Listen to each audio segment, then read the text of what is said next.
Morning folks, we're just on our way to the start of this Bill Birkett's walk number 3, which is going to be basically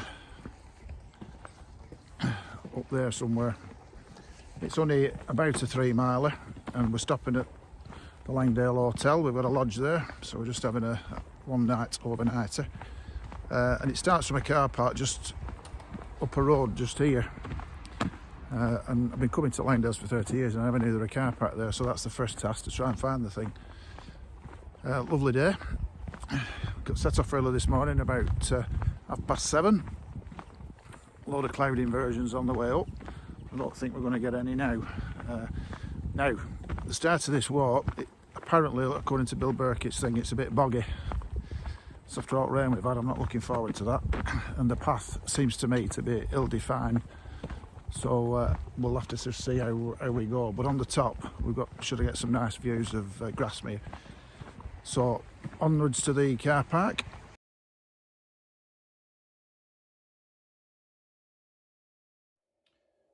Right guys, let's have a look at today's route. Not much height. We go across the Boggy Common and up Huntingstile. And when we get to the top of Huntingstile, the views open up of Grasmere and Rydal once we reach Red Bank, which is a little summit. We then traverse down the side of Red Bank, ultimately down onto a road and then into a wood, which is known as Low Wood, and I believe there's plenty to look at there. And there's about 3/4 of a mile, I would say, through that wood. We drop then back down onto the main road, and at that point we take a right back to the car park over a bridge. That's the end of the walk. Okay, we've actually found that car park. Yeah, fibre to park. Luckily we're at the Langdale, so we don't have to pay. Right, as I suspected, this first bit very ill-defined, and as you can probably hear, it is very boggy, just as Bill Birkett said. And it eventually, oh, it's terrible this. And eventually we should hit a well-defined path, and so he says. But my initial thought is getting out of this thing, it is boggy. Yeah guys, seriously, if you are going to do this route, it is horrifically boggy here. I've just waded across it, I'm going to have wet feet. Wendy's just trying to find another way across there. And I think where we're heading, pretty confident, is that green trod there. As you can see, it is a reasonably well-defined path, is that. So once we get to there, we should be all right. But this section is really boggy. And I think what I would do, if you're going to do it, I'd come back to the road there that you can see. That's the road we're going to come back on. I'd go to that road from the car park and then just head straight up here. So guys, the car park is just over there. You can just see a car parked. What I would, and that's the old boggy section just in front there. See the green path that Wendy and myself have just gone up. Now that carries on, if you look, towards the road. So what I'd do, I'd come back from the car park, turn left onto that road and then go up that grassy knoll there. It'll save yourself a whole lot of pain.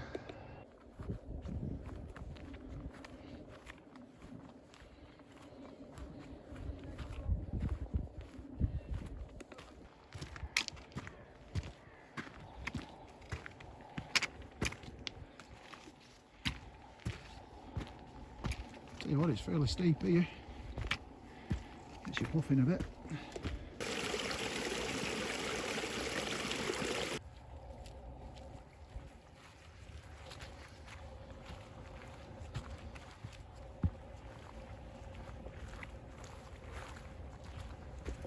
Two posts here, footpath posts. Just had to backtrack 100 yards or so.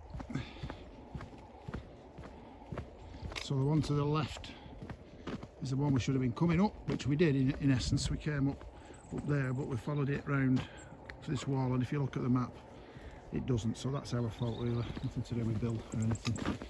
So quick recap then, we should have come off there, where it splits as signposted there, and this is the defined path now that we've got to go up this knoll here. I have to say, for such a low level route, there's actually paths all over the place. It's not the easiest from a navigation point of view. Let's look at them all. Not all of them are noted on map. So I've put it in OS maps, so we shouldn't go wrong, but this could be a nightmare in mist.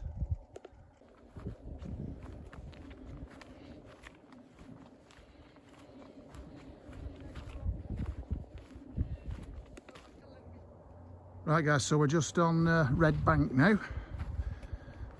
and according to Bill's book we have to traverse this, and basically what we're going to have to do is go around this wood somehow. Oh, that's opened up nicely, look at that. There's Grasmere. Oh, that's opened up really well, and that will of course be Rydal. Just try and zoom in a bit for you guys. Yeah, just a bit disappointed without cloud cover, because it'd be magnificent views with this if we had a bit of sunshine knocking around. So, Wendy's got map out there again. Looks as though I'm going in the wrong direction. So we've just traversed Red Bank. It's a bit of a slope that to get back down, but from the top of Red Bank all we're doing is losing height. So we're going to end up joining a road and then going through a wood. So it's a good mix of stuff, is this walk, and a bit of filler paths as well, to be fair. Wendy coming down here very gingerly. To be fair, it is a bit slippery. I'll not video this last bit as a big drop. So we're now entering the woodland, the basically last quarter of the walk, I would suggest. And probably about half a mile, or 3/4 of a mile. I need to check the map, but it's about that sort of distance of woodland, so it should finish the walk off nicely. I'm just coming through these woods now. I've just met one of the local rangers, and quite interesting. What he's been saying is the place is full of green and red squirrels. Grey and red squirrels, and they've had to cull a lot of the grey squirrels, and they've only 12 red squirrels. If I just turn you around, you can just see on that tree, I think, I'm not on my gimbal unfortunately because it's packed in, you can see there's a box, and in this woodland here there's literally only 12 red squirrels. Quite interesting. We're chatting with him for about 15 minutes, and they have to cull all these grey squirrels, because otherwise they completely and utterly take over and disease the place. So they're trying to conserve the red squirrels and try and increase the population between here and down at Grasmere. He's been working on this project for a number of years. So a bit of history for you.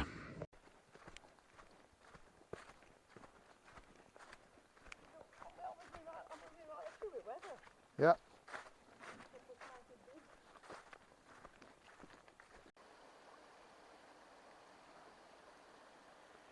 Well, for me, this last wood is the highlight of the walk. So we met that ranger and all that info he gave us, but this path's just meandering through this mature wood. And as I say, it's for me the highlight. Yep, photographer's here again, taking more pictures. Official photographer Wendy. It's a great wood, is this? Definitely the highlight.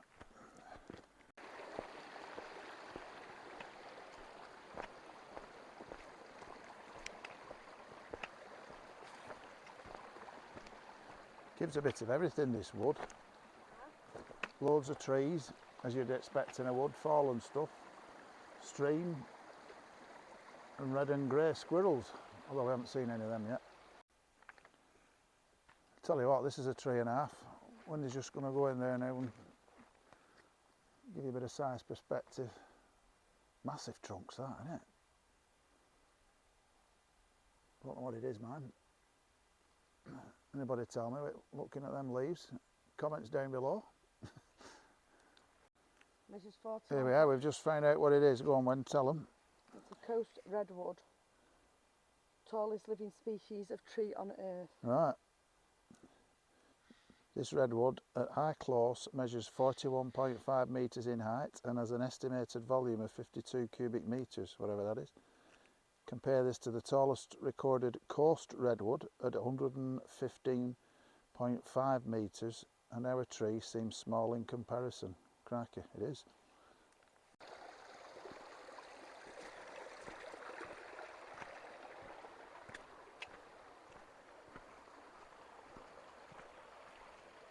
A bit tight this. What a great last half a walk this is. Superb. Right guys, I'm going to finish off there. I'm just sat on a bench at Elterwater Common. I'll turn you around in a minute and show you the views. I think if I had to sum the walk up, it was a horrible start and a really good finish. That trek across the bog, like I said, I just wouldn't do it. I'd come onto the road and then pick that path up that goes up straight up the hill. That'd be my call anyway. I mean, we should be going slightly back that way over a bridge, and we're not doing because we're at the Langdales, and I'm just not getting my feet wet. It just isn't worth it. As I said, that was a bad bit, the bog at the start, but low wood at the end was definitely the highlight. It's a cracking wood. It's about a mile through it. Lots of different things knocking round, and to meet that ranger were good to tell us all about red squirrels and what have you. I think it's a good walk that from old Bill Birkett, but I said earlier I wouldn't do it in mist because it is a bit difficult with some of the paths across the heather and what have you. But nonetheless, we've got it ticked off. That's another one in the bag. So I'll just turn you around now. So that's our view from the bench. The Langdale's right in front of you there, and as I said, where Wendy is there, just to her right shoulder, we should just be taking a path back to the car park, which I said we're not going to do. The only thing I think we've been robbed of really is the magnificent views of the Langdale Pikes. Straight ahead there, the mist is so low, it's magnificent view at Langdales. You can just see Stickle Gill, whether it shows up on camera, but you might just be able to see Stickle Gill. But the Langdale Pikes, they're magnificent. They dominate the skyline, so that's the only thing we've been robbed of really. So we're going to go across Elterwater Common here, this little green path back to the Langdales, get a brew, have a swim, have a jacuzzi, and probably look forward to Wainwright's tonight at the pub. And as usual, I'm just going to lob a load of photographs at the end for you to enjoy. Cheers guys. Guys, having done the walk, I think I just want to give you some clarity regarding this bog. Now, that's the official start of the walk, and this is the boggy section here. This straight line, a very ill-defined path, and as I said, very, very boggy. Now you've two options for me.